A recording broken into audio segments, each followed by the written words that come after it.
Hallelujah, धन्यवाद, hallelujah, धन्यवाद।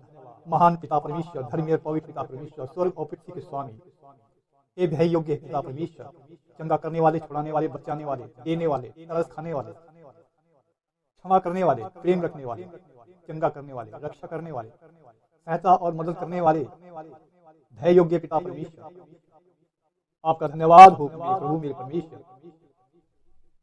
इस सुबह की प्रार्थना में हम सब तेरे चरणों में आते हैं मेरे पिता परमेश्वर, तेरी उपस्थिति में आते हैं मेरे पिता परमेश्वर। हाँ प्रभु, क्योंकि इससे पहले कि हम आपसे प्रेम करते थे, उससे पहले तू हमें आदि से प्रेम करता आया है। जब हम अपनी माता के गर्भ में थे तभी से तू हमें जानता है। हाँ मेरे प्रभु, ऐसा महान प्रेम कौन कर सकता है। हाँ मेरे प्रभु, मेरे परमेश्वर, हालेलुया। हमारे पिता परमेश्वर और प्रभु यीशु मसीह की ओर से तुम्हें अनुग्रह और शांति मिलती रहे। हे मसीह यीशु में मेरे प्रिय भाइयों बहनों,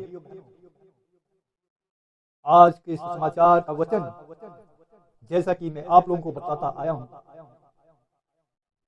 मैं हर वचन शुरू करने से पहले आप लोगों को हमेशा याद दिलाता रहता हूं, जैसा कि मत्ती की पुस्तक 4 अध्याय उसकी 17वीं आयत में लिखा है कि मन फिराओ क्योंकि स्वर्ग का राज्य निकट आया है। Hallelujah, hallelujah. वास्तव में ये जो समय है मन फिराने का ही समय है, ये अनुग्रह का समय है, ये सच्चाई का समय है। इस सच्चाई को ग्रहण कर लो तो आजाद हो जाओगे, क्योंकि इसीलिए प्रभु ने कहा है मत्ती 4:17 में कि मन फिराओ क्योंकि स्वर्ग का राज्य निकट आया है। मेरे प्रिय भाइयों बहनों, आज जो है फिर से हम प्रभु की हजूरी में, उसकी उपस्थिति में चलते हैं। इस सुबह की प्रार्थना में हम एक मन एक लीग होकर पूरी आत्मा और सच्चाई से प्रभु के वचन को ग्रहण करें, क्योंकि प्रभु का वचन हमें बताता है कि हमारा परमेश्वर दीन और दरिद्रों पर, जो नम और दीन है, उन पर अनुग्रह और दया करता है, परंतु जो घमंडी हैं उनका हमारा परमेश्वर यहोवा सामना करता है। हाँ मेरे प्रिय भाइयों बहनों, आज का सुसमाचार का यही एक उद्देश्य है। हमें क्या करना है, हमें वास्तव में हर बात में जो वचन के अनुसार प्रभु हमें बताता है, उन सब बातों में हमें क्या करना है, सबसे पहले नम्र और दीन बनना है। जब हम नम्र और दीन बनेंगे तो क्या होगा, हम हर आज्ञा को मानने वाले बन जाएंगे। क्योंकि आज हम देख रहे हैं समाज में, अपने अड़ोस पड़ोस में, अपने देश में लोग क्या हो रहे हैं, घमंडी हो रहे हैं, बैर भाव रख रहे हैं, एक दूसरे से घृणा करते हैं, स्वार्थी होते जा रहे हैं, कठोर होते जा रहे हैं। वो नम्र और दीन है ही नहीं, क्योंकि मनुष्य के मन में जो हृदय में भरा हुआ है, उन बुरे भंडारों से बुरी ही बातें निकलती हैं। जिसके हृदय में अच्छे भंडार में अच्छी बातें हैं, वो अच्छी बातें उसके मुंह से निकलती हैं। Hallelujah, hallelujah. मेरे प्रिय भाइयों बहनों, हम लोग जो परमेश्वर का वचन, सुसमाचार का वचन बाइबल में कुछ पढ़ते हैं, लेकिन क्या होता है, जैसा कि यूहन्ना की 5 अध्याय उसकी 39वीं आयत में लिखा है, तुम पवित्र शास्त्र में ढूंढते हो क्योंकि तुम समझते हो कि उसमें तुम्हें अनंत जीवन मिलता है। यही पवित्र शास्त्र मेरे बारे में गवाही देता है, मेरे बारे में। मतलब प्रभु यीशु कहते हैं कि यही पवित्र शास्त्र मेरे बारे में गवाही देता है, फिर भी तुम जीवन पाने के लिए मेरे पास आना नहीं चाहते। आज यही दशा मनुष्य की है। लोग पवित्र शास्त्र वचन पढ़ते हैं, लेकिन क्या वो परमेश्वर के पास हैं? क्या वो परमेश्वर से प्रेम करते हैं? क्या वो परमेश्वर का भय मानते हैं? क्या वो परमेश्वर के आज्ञा को मानते हैं? आज ये सवाल हम सबके सामने है। क्या सिर्फ हमारी पहचान यही है कि हम मसीह हैं? नहीं, ये काफी नहीं है। ये अधूरा जीवन बिताना बिल्कुल भी व्यर्थ है, बेकार है, किसी काम का नहीं है। क्योंकि जब प्रभु आएगा लेने के लिए तो क्या होगा, वो हमसे शर्माएगा, लजाएगा। उस दिन हमें पछतावा होगा। इसलिए पछताने से पहले आज समय है, समझ जाओ, प्रभु के आगे नम्र और दीन बनो। ये समय अनुग्रह का है। जो प्रभु आप पर अनुग्रह किया हुआ है वो आपको बार बार बचा रहा है, बार बार अपने वचन के द्वारा आपके हृदय को खटखटा रहा है कि हे मेरे प्रिय, मेरे बेटे बेटियों, ये अवसर है अपने बारे में सुधार करने का।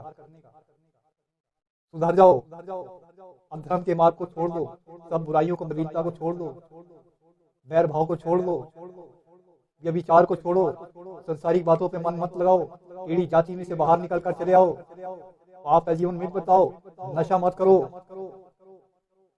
अश्लील गाने सुनना, अश्लील फिल्में देखना, मोबाइल पे गंदी गंदी बातें देखना, ये सारे काम छोड़ दो, क्योंकि ये सारे काम परमेश्वर के लोगों के नहीं होते हैं,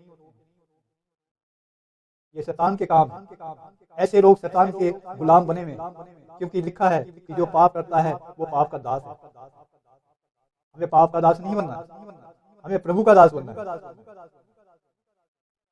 हालेलुया। मेरे प्रिय भाइयों बहनों, जवान बेटे बेटियों, ये सारे काम जो है एक दिन नाश हो जाएंगे।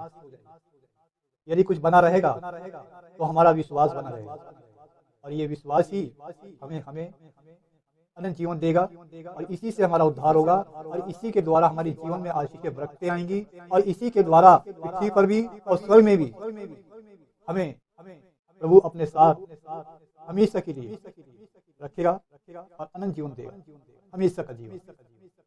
हालेलुया।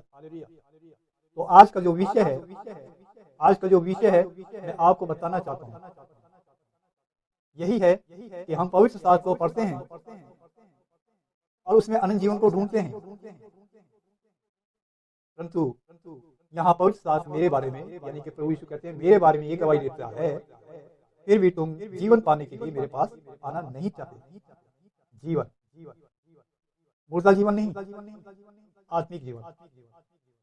क्योंकि जब प्रभु का आत्मा हमारे अंदर नहीं होता तो हमारा शरीर जो है क्या होता है, मुर्दा होता है। हम शरीर के अभिलाषों के अनुसार जीवन बिताना शुरू कर देते हैं, परमेश्वर के वचन को ध्यान नहीं देते, नहीं सुनते हैं, अपनी आंखों को बंद कर लेते हैं, कानों को बंद कर लेते हैं। प्रभु के लिए हमारे पास समय ही नहीं होता, प्रभु के लिए कभी हम मुंह होठ खोलते ही नहीं, उसका धन्यवाद करते ही नहीं। इसलिए हमें कठोर नहीं बनना, प्रभु के आगे नम्र और दीन बनना है। प्रभु के वचन गलातियों की पुस्तक 3 अध्याय उसकी 3री आयत में प्रभु क्या कहता है? प्रभु कहता है, क्या तुम ऐसे निगुड्डी हो कि आत्मा की रीति पर आरंभ करके अब शरीर की रीति पर अंत करोगे? नहीं, हमें शरीर की रीति का अंत नहीं करना, क्योंकि जो हमारा आरंभ हुआ था वो आत्मा की रीति पर हुआ। लिखा है यदि कोई आत्मा के अनुसार जिंदा है, जीवित है, तो वह आत्मा के अनुसार चले। हाँ, यदि हमारे शरीर में से आत्मा निकल जाता है तो क्या रह जाता है? सिर्फ शरीर रह जाता है। तो प्रभु इसीलिए कहता है यदि तुम आज आत्मा के अनुसार जीवित हो तो आत्मा के अनुसार ही चलो। हाँ मेरे प्रिय भाइयों बहनों, मेरे बेटों और बेटियों, बच्चों बुजुर्गों, हमें आत्मा की रीति पर ही अपना जीवन बिताना है, आत्मा के अधीन होना है। Hallelujah, hallelujah. इसलिए प्रतिदिन बाइबल पढ़ें, और दूसरी बात हमेशा प्रार्थना करें। तीसरी बात नियमित रूप से मसीह संगति में रहें। चौथी बात परमेश्वर की पवित्र आत्मा की सहायता से उसके वचन का पालन करें, बपतिस्मा लें और आत्मा से परिपूर्ण हों। पांचवी बात दूसरों को यीशु के बारे में बताएं। ये काम हमको करने हैं। अपने जीवन का हमेशा एक रूटीन बनाना है, एक हमेशा एक नियम बनाना है कि हमें ये 5 बातों में बने रहना है। आज जो है जैसा कि हम जानते हैं सभी कि प्रभु ने हमें कुछ उपवास के विषय में भी बताया है। जैसा कि आज 40 दिन के उपवास जो हैं शुरू हुए हैं, चल रहे हैं। तो इस 40 दिन के उपवास में हमें किस प्रकार उपवास के बारे में अपना सोच रखना है, किस तरह से उपवास रखने हैं, उपवास रखने के लिए हमें अपने आप के लिए क्या तैयारी करनी है, वो हमें आज प्रभु के वचन में के द्वारा सुनना है और उसको अपने जीवन में लागू करना है। आज यशायाह की पुस्तक और उसकी 3 आयत से मैं आपको ये वचन जो है सुनाने जा रहा हूँ। ध्यान से सुने, आप ध्यान से सुनेंगे तो समझ में आएगा। यदि आप ध्यान से परमेश्वर की बातों को नहीं सुनेंगे तो कुछ भी नहीं समझ में आएगा। हालेलुया। उपवास के विषय में 58 अध्याय, यशायाह 58 अध्याय और उसकी तीसरी आयत से हम शुरू करेंगे। तीसरी आयत में परमेश्वर का वचन हमें इस प्रकार बताता है।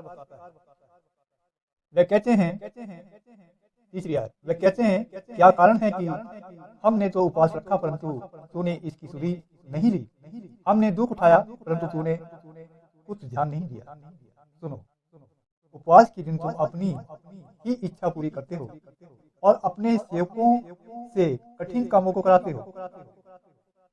सुनो, तुम्हारे उपवास का फल ये होता है कि तुम आपस में लड़ते और झगड़ते और दुष्टता से घूंसे मारते हो।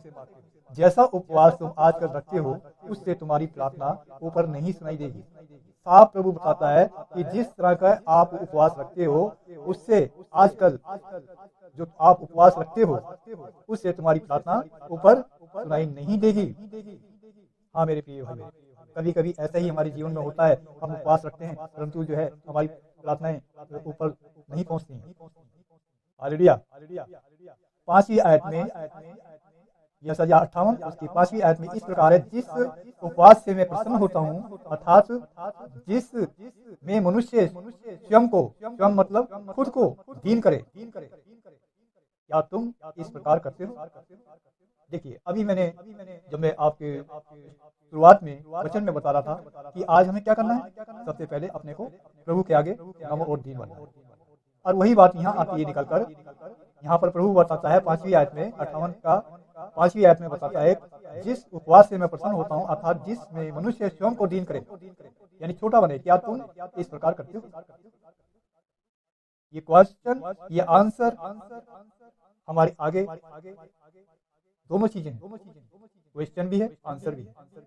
क्या सिर को छाव की नहीं झुकाना, अपने नीचे टाट बिछाना और राख फैलाने ही को तुम उपवास और यहोवा को प्रसन्न करने का दिन मानते कहते हो? हालेलुया। जो रीति है, सिर्फ रीति, फॉर्मेलिटी, क्या उसको ही तुम उपवास कहते हो? हमें फॉर्मेलिटी नहीं करनी है, इसका मतलब यही है। 6ठी आयत में प्रभु के वचन में चलेंगे, जिस उपवास से मैं प्रसन्न होता हूँ। यहाँ पर आपको प्रभु उपवास के बारे में उसका आंसर बताने जा रहा है। प्रभु क्या कहता है?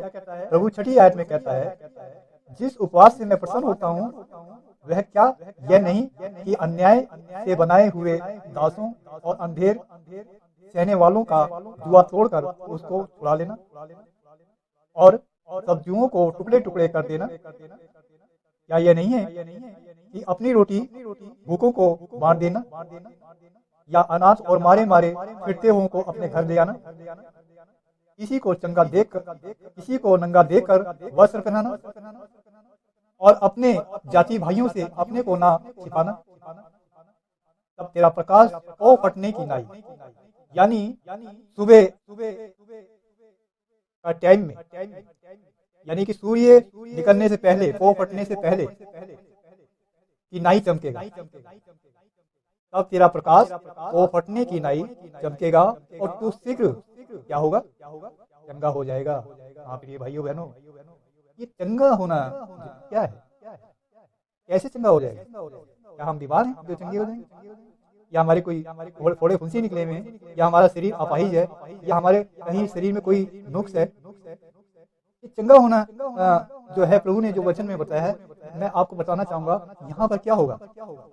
यहाँ पर ये होगा, तेरा प्रकाश वो फटने की नाई चमकेगा और तू शीघ्र चंगा हो जाएगा। चंगा 2 बातों में है। आज चंगे नहीं लोग। चंगे से मतलब ये होता है कि बहुत से लोग आत्मिक रीति पर बीमार हैं, वो चंगे नहीं हैं, इसलिए वो चंगे हो जाएंगे, आत्मा में चंगे हो जाएंगे, और जो शरीर में बीमार हैं वो भी चंगे हो जाएंगे। तो इसका आंसर यही है। आगे वचन में है, तेरा धर्म तेरे आने आगे आगे चलेगा, और तेरा धर्म जो आपके धार्मिकता का जीवन है वो क्या होगा, तेरे आगे आगे चलेगा। यहोवा का तेज तेरे पीछे रक्षा करता चलेगा।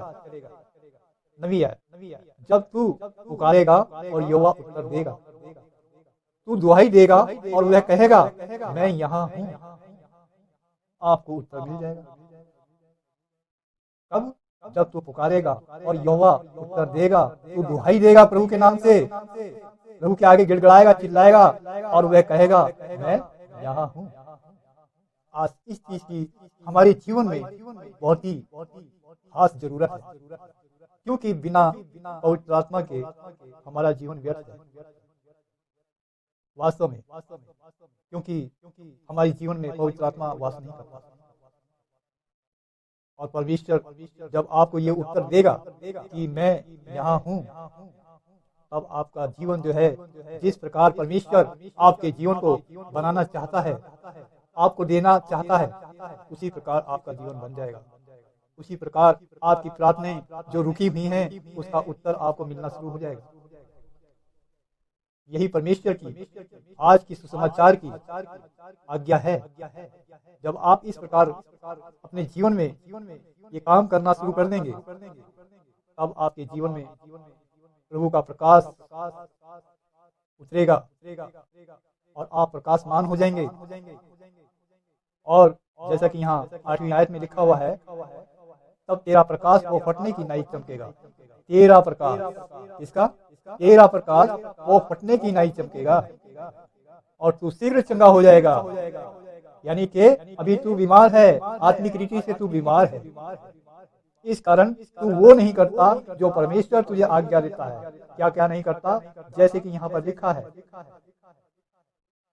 हम अभी पीछे 6ठी आयत से आपको फिर से बताना चाहेंगे, जिस उपवास से मैं प्रसन्न होता हूँ, वह क्या ये नहीं कि अन्याय से बनाए हुए दासों और अंधेर करने वालों का जुआ तोड़कर उनको छुड़ा लेना और अब जुओं को टुकड़े टुकड़े कर देना? क्या ये नहीं कि अपनी रोटी भूखों को बांट देना, अनाथ और मारे मारे पितरों को अपने घर में ले आना, किसी को नंगा देखकर वस्त्र पहनाना और अपने जाते भाइयों से अपने को ना छिपाना?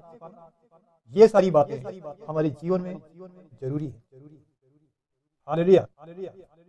तो उपवास रखने का मकसद क्या है, उद्देश्य क्या है? यही है। हम उपवास तो रखते हैं, परंतु क्या है? परंतु यही कमियों की वजह से, इन्हीं बातों के कारण हमारा उपवास जो है, हमारी प्रार्थनाएं स्वर्ग में परमेश्वर के पास नहीं पहुंचती। उसका कोई भी आंसर हमें नहीं मिलता, उसका कोई भी उत्तर हमें नहीं मिलता। ये मेरे प्रिय भाइयों बहनों, जवान बेटे बेटियों, बच्चों बुजुर्गों, मैं फिर से प्रभु से नाम में आपसे नम्र निवेदन करता हूँ कि प्रभु के समार्थी वचन को अपने जीवन में लागू करो, क्योंकि प्रभु का समार्थी वचन आपके जीवन में जब कानों के द्वारा आपके बॉडी को छूता है, आपकी आत्मा को छूता है, तो काम करता है। क्योंकि हमारा पिता परमेश्वर काम करने वाला जिंदा परमेश्वर है। वो भय की योग्य पिता परमेश्वर है, वो आदर और महिमा की योग्य पिता परमेश्वर। उसका आदर करिए, उसका सम्मान कीजिए, उसका भय मानिए, उसके आज्ञाकारी बेटा बेटियां बन जाइए। प्रभु आपके जीवन में आ जाएगा, कोई बड़ी बात नहीं। बस आपको सिर्फ यही करना है, नम्र और दीन बनना है प्रभु के आगे।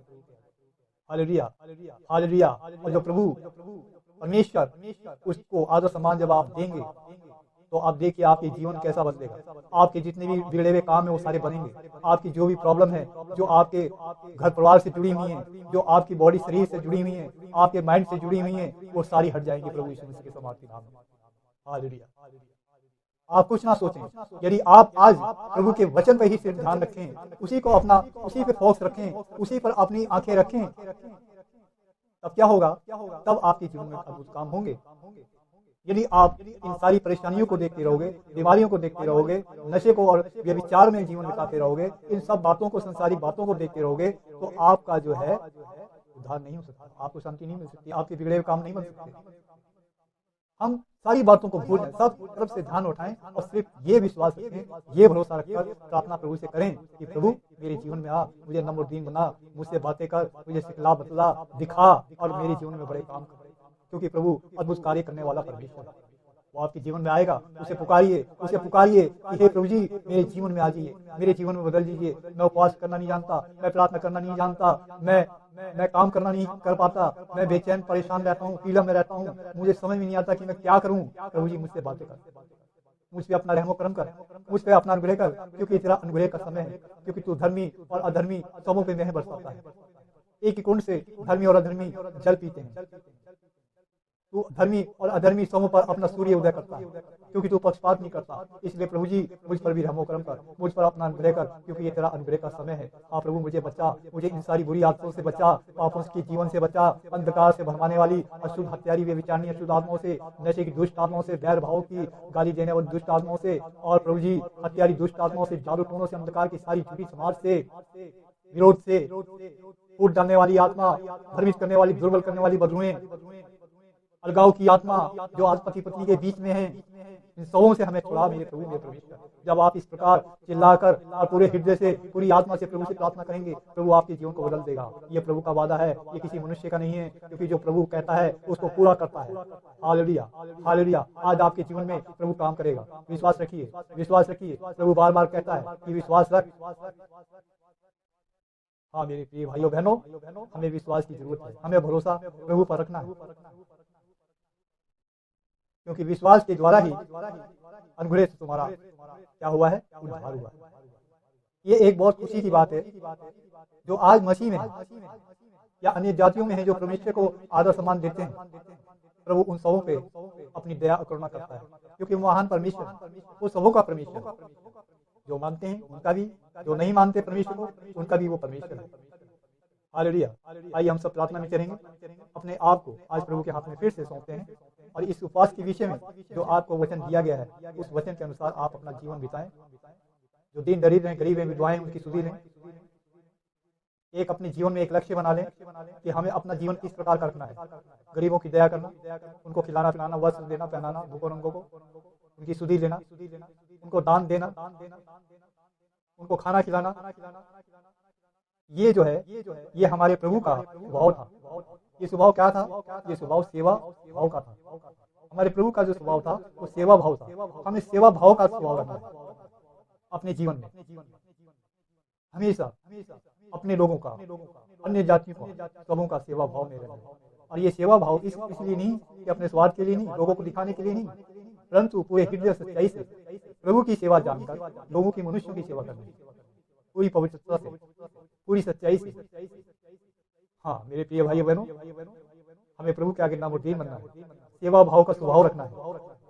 जो भी हमसे बन पड़ता है, जो कुछ भी प्रभु ने हमें दिया है, उसके अनुसार हम लोगों की सहायता मत करें, एक दूसरे की सुधि रखें। आपस में हम एक दूसरे से अपना मुंह ना छुपाएं।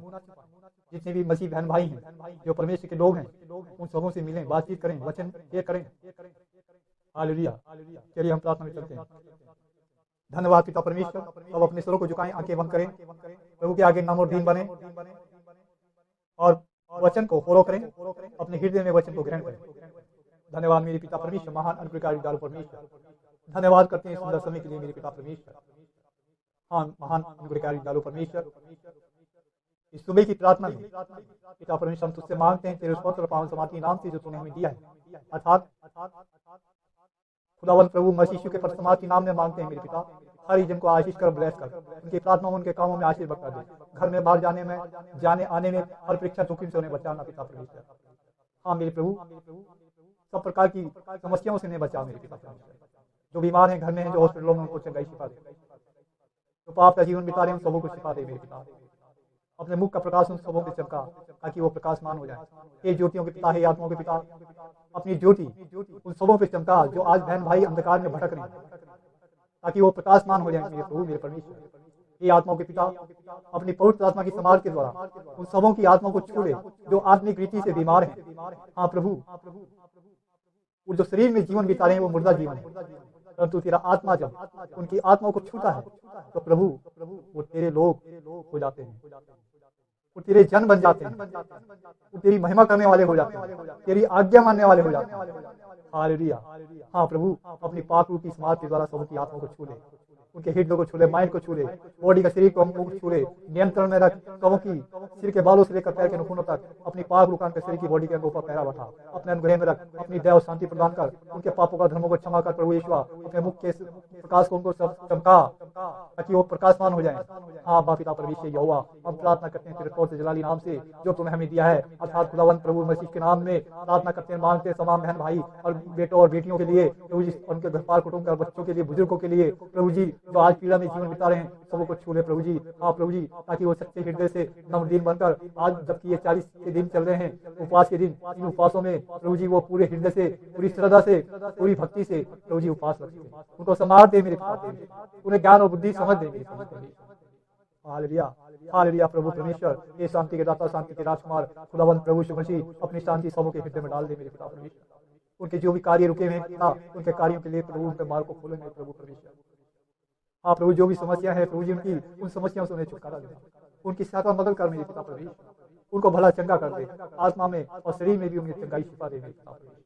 प्रभु मसीह के नाम में पिता तेरे दास होने के नाते मैं प्रार्थना करता हूँ खुदावन, उन सबों को तेरे बलों पर सौंपते हैं। ये मेरे पिता उनकी सहायता मदद करना, अपने समाप्ति हाथों से उनको थाम के रखना, घर में बाहर जाने आने में प्रभु उनकी सहायता मदद कर, जहाँ भी जाएं वो तेरा आशीषों का कारण बने और आदर महिमा आपको उनके जीवन के द्वारा मिलने पाए, हर एक जन के द्वारा मिलने पाए। यीशु तेरे पवित्र समाज के नाम से सारी प्रार्थना को तेरे बलों पर सौंपते हैं। यीशु के पवित्र समाज के नाम में हमारी सारी प्रार्थना को सुन और ग्रहण कर, अब से लेकर पूरे समय हमेशा के लिए। हालेलुया, हालेलुया, हालेलुया, आमीन। Thank you Jesus for father in Jesus for आमीन। सब बहन भाइयों को जय श्री कृष्ण। आपको आज के समाचार के बारे में कैसा लगा? यदि आपको अच्छा लगा तो आप ये वचन जो है दूसरों को बांटें, ताकि जो रुकावटें आपके जीवन में बनी हुई हैं, जो प्रॉब्लम आपके जीवन में बनी हुई हैं, उन सारी प्रॉब्लम से, सारी समस्याओं से प्रभु आपको आजाद करे, स्वतंत्र करे, फ्री कर दे। आप ज़्यादा से ज़्यादा लोगों को बताएं वचन के बारे में। जब आप इस प्रकार वचन को बांटना शुरू कर देंगे तो प्रभु क्या करेगा? आपको और देना शुरू कर देगा, और देना आपके जीवन में शुरू कर देगा। और जैसे जैसे आप देते चले जाओगे वैसे वैसे आप प्रभु और देना शुरू कर देगा। आप अपने वचन से, अपनी आत्मा से भर देगा। और जो रुकावटें हैं वो आपकी, जो फैसली प्रॉब्लम है, जो घर में जो भी समस्याएं, लड़ाई झगड़े हैं, गैर भाव है, अलगाव है, फूट है, आपका जीवन है, नशे का जीवन है, बीमारी का जीवन है, वो सब प्रभु सबों से आपको आजाद करेगा, आपको स्वतंत्र करेगा। प्रभु आपकी सहायता मदद करेगी, आपको आजाद करेगी, क्योंकि आपको स्वतंत्रता के लिए प्रभु ने बुलाया है, ना कि दासताओं के जुए में जुटने के लिए बुलाया है। मेरे प्रिय भाइयों बहनों, आज वचन को ग्रहण करो और उसके सामने नम्रदीन बनो। प्रभु आपको ऊंचा उठाने जा रहा है, उठाएगा, उस पर विश्वास भरोसा रखिए। प्रभु मसीह के नाम से इन सारी बातों को मैं आपसे कैश करता हूँ और विनती करता हूँ प्रभु में, ताकि आप फलवंत हो, दिन पे दिन आगे आगे बढ़ते चले। सब बहन भाइयों को जय मसीह। हालेलुया, हालेलुया, हालेलुया, आमीन।